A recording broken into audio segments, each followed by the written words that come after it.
बहुत कृपा, बहुत कृपा। प्राणनाथ विराजू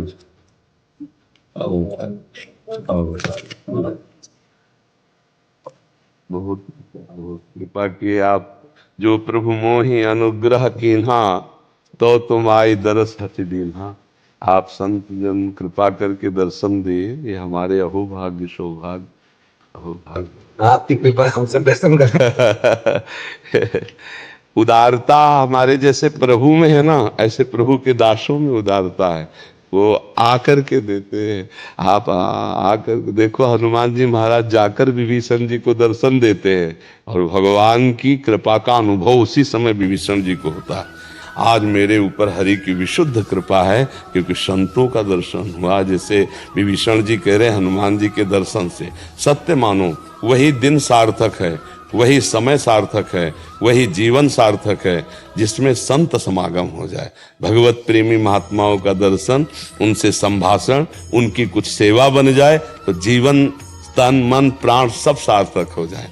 ये तो बड़ी कृपा श्री प्रियाजू की है कि प्रियालाल के नाते से संत जन आते और कृपा करते, दर्शन देते हैं।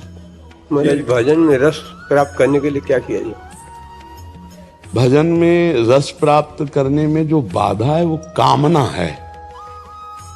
भगवान के भजन की रस वृत्ति तब जागृत होती है जब शब्द स्पर्श रूप रस गंध इनके भोगने के लिए मन 5 ज्ञानेंद्रियों को लेकर विषयों की तरफ जाता है, उसका लौट करके रघुनाथ जी की तरफ आ जाए। हम भगवान की रूप माधुरी, भगवान की लीला माधुरी, भगवान की गुण माधुरी का खूब गायन करें, खूब श्रवण करें और निरंतर नाम जप करें, और इंद्रियों को बिना भगवान को समर्पित किए हुए पानी भी न पीने दें, तो रस वृत्ति जागृत हो जाएगी।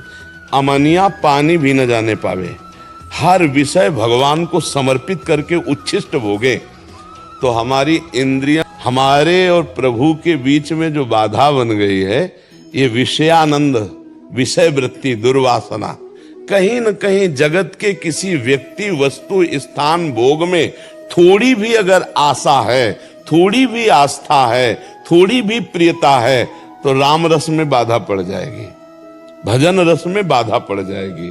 और जब हमारा चित्त किसी भी भोग और ऐश्वर्य में आसक्त नहीं होता, तो सीधे हमारा भगवान से कनेक्शन होता है। भगवान से जो कनेक्शन है उसमें जो बाधा है, जो भोगों में सुख है, ऐश्वर्य में सुख है, भोग संग्रह और ऐश्वर्य पाने की, मान प्रतिष्ठा पाने की वृत्ति है, ये भगवान में, भजन में, रस में बाधा पहुंचा देती है। इसका त्याग हो जाए तो स्वाभाविक भगवदानंद है हमारे अंदर। ये चाह, अन्य चाह ही हमें रघुनाथ जी के रस से दूर किए हुए हैं। कोई न कोई है दुश्मन, उसको ताड़ ले। जब रघुनाथ जी यहीं बस रहे तो आनंद की कौन कमी रहेगी। तो भजन करते हुए जो भजन में रस नहीं आ रहा, तो समझ लेना चाहिए कि कहीं कोई न कोई है जो रघुनाथ जी के समान या रघुनाथ जी से बढ़कर है हमारी बुद्धि में। जैसे हमको बढ़िया भोजन मिले, प्रणाम नमस्कार मिले, रुपया मिले, हम 5 मिनट के लिए प्रभु को भूल गए, तो वो बड़ा हो गया ना, तभी तो प्रभु को भूल गए। नहीं, त्रिभुवन की राज लक्ष्मी देने पर भी जो प्रभु को आधे पल के लिए न भूले, वो भगवान का भक्त, वो महाभागवत है। तो अपने लोगों को अंदर ये ढूंढना है कि प्रभु से बढ़कर कौन है। जो छलिया हमारे को प्रभु से बिलक कर रहा है, वो कोई वस्तु, व्यक्ति, स्थान कुछ है क्या? और जिस दिन निकलेगा नहीं, उस दिन प्रश्न ही नहीं होगा, मन रस में डूब जाएगा। जितना नाम जप करेंगे वो बड़ा स्वादिष्ट लगने लगेगा। एक नशा चढ़ता है नाम का, और नाम में ही रूप समाया है। तो जहां नाम चल रहा है और सामने रूप है, तो आनंद सिंधु ही उमगेगा हृदय में, विषयानंद हट जाए।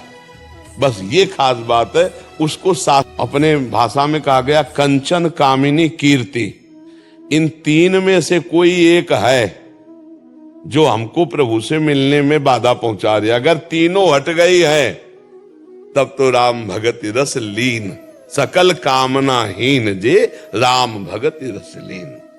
नाम में डूबने में जो सुख है, वो त्रिभुवन में कहीं कोई सुख नहीं है। पर हमारा जो बहुत पूर्व जन्म का संस्कार बना हुआ है, बार बार इंद्रिया मन कहीं न कहीं रसेंद्री, जनेंद्री, नेत्रेंद्री, इन इंद्रियों के भोगों में भागती है। तो हमारी साधना इसी में कि वो भागे हम घसीट के लाके राम जी में लगा दें। राम राम राम राम राम, इसी में लग तो परमानंद की प्राप्ति। वैसे संत महापुरुष जन तो प्रश्न करते जगत कल्याण के लिए, ये आपका विषय नहीं, आप तो डूबे हुए हो, ये कैसे संसार के जीव भगवान में रस ले, उनमें बाधा क्या है? ये भोग और ऐश्वर्य, इन पे जो इसका चित्त अपहरित हो चुका है, वो भगवद रस का रसास्वादन नहीं, तो इनका त्याग अनिवार्य है। रहे उसी में, जाओगे कहां?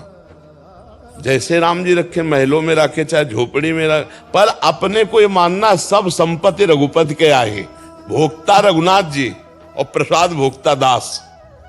और जब प्रसाद भोक्ता है तो कोई कामना नहीं है, प्रभु जो पावे जैसा पावे, हम तो उनकी जूठल पा रहे, उनकी शरण में रह रहे और निरंतर नाम जप कर रहे, बस आनंद ही आनंद है। हमें ये लगता है ये कामनाएं ही भगवान से विमुख करने वाली है, कामनाएं ही भगवान के रस में बाधा देने वाली। अगर ये कामनाएं शांत हो जाएं भगवान के कृपा प्रसाद से, तो जो नाम है वो स्वादिष्ट लगने लगे, भगवान का रूप नेत्रों में झलकने लगे। और जब उनका रूप झलक रहा है हृदय मानस नेत्र पर और जिह्वा से नाम चल रहा है, इससे बड़ा और सुख क्या हो सके? निरंतर रात दिन नाम चले और भगवान का ध्यान, तो निश्चय प्रेम रस में उपासक डूब जाएगा। जीवन का सार ये, नाम से बढ़कर कुछ नहीं है। जिसके दिमाग में बात आ गई बस कि हर समय नाम चलना चाहिए, निरंतर नाम चलना चाहिए, वो जीत गया माया पे। और नाम छूटा तो महाभागवत हनुमान जी कह रहे, कह हनुमंत विपत्ति प्रभु सोई, जब तो सुमिरन भजन न होए। आप सबसे बड़ी विपत्ति साधक की वही है जो भगवान का विस्मरण कर जाए। भगवान का स्मरण है तो लंका में भी विभीषण जी अद्भुत भक्ति की, खूब भगवान का नाम जप कर ले, यही बहुत मंगलमय जीवन का सार रहस्य है। सब शास्त्र और सब संतों की सम्मति, नाम से बढ़कर कुछ नहीं। भगवान का निरंतर नाम, भगवान के आश्रित, भगवान के दास, भगवान जिसके रक्षक हो, कह रहे करो सदा तिनके रखवारी, जिमी बालक आप तो मस्त रहला है, अपने आप वो सब देख रेख कर रहे। हमारी कोई कामना, कोई वासना, कोई प्रतिष्ठा, कोई मान, कोई चाहत, वही हमें रघुनाथ जी के प्रेम रस में डूबने से रोक सकती है, अन्यथा नहीं। अन्यथा तो पड़े पड़े भगवत प्राप्ति हो जाएगी, भगवत सहारे पड़े पड़े भगवत प्राप्ति हो जाएगी। बस ये बाधाओं से बचता रहे।